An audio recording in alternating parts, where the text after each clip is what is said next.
Chicken tikka masala is everyone's favorite Indian dish at our house, and it is so easy to make at home when you make it in the Instapot.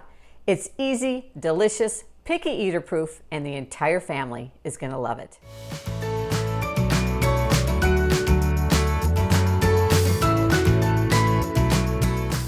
Hi, I'm Leanne from YourHomeBasedMom.com, and today's recipe for Instapot chicken tikka masala couldn't be easier or more delicious. Now for this recipe, you can either use boneless, skinless chicken breasts or boneless, skinless chicken thighs.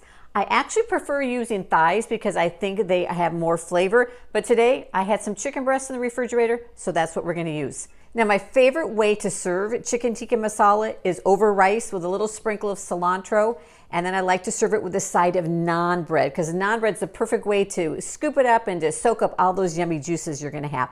And I've got a great recipe for naan bread in the description down below, so be sure and check that out. So I've already prepped our chicken. Again, I'm using the boneless, skinless chicken breasts, and I've got them cut up into about 1-inch size pieces. I'm going to take about a teaspoon of salt and just sprinkle it over it. And then just give it a quick stir to get the chicken coated with the salt.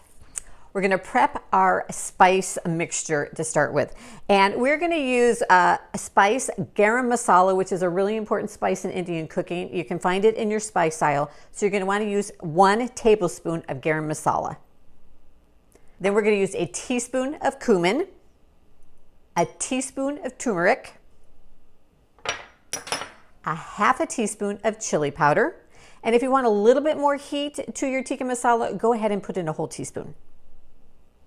A half a teaspoon of salt, and then a half a teaspoon of dried ginger. Just take a fork, mix that up. We're ready to put everything into the Instapot. We're going to start, we have our Instapot on saute, so let it warm up for just a minute. And we're going to add in a tablespoon of olive oil. Then we're going to add in a cup of chopped onion, 4 teaspoons of minced garlic. I'm just going to give that a little stir around. And then we're going to add in those seasonings that we mixed together. And then just let that cook for a few minutes on the saute setting. Your kitchen is going to start to smell amazing. After we've sauteed our onions and garlic and seasoning for a few minutes, we're going to add in our chicken. Then we just want to let that lightly brown for just a few minutes. Stir it around so that the chicken gets nice and coated with all of those seasonings.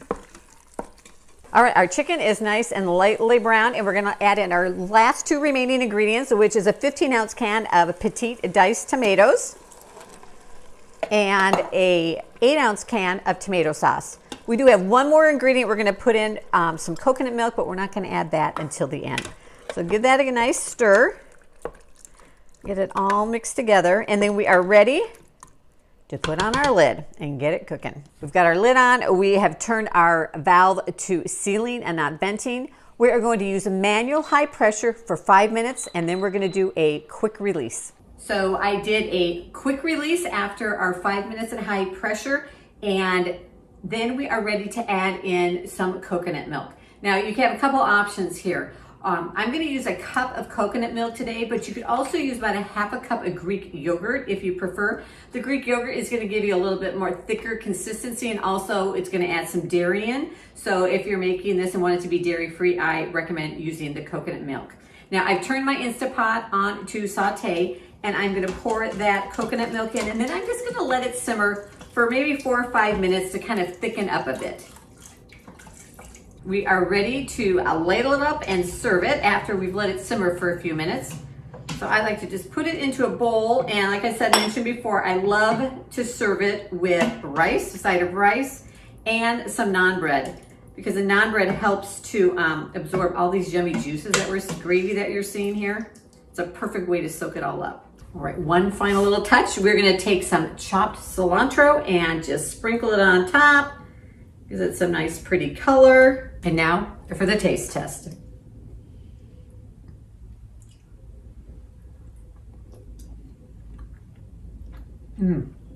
So good. Creamy, delicious, amazing flavor. The whole family is going to love it. And making it in the Instapot, so easy. Thanks for joining me in the kitchen today. You can find the recipe for this Instapot chicken tikka masala in the description down below. And you can also find the recipe for how to make your rice in the Instapot down below. Be sure and check out my other Instapot recipes over here. And of course, I'd love you to subscribe to my channel by clicking down below. And be sure and turn on that little notification bell so that you'll be notified every time a new recipe drops here on YouTube.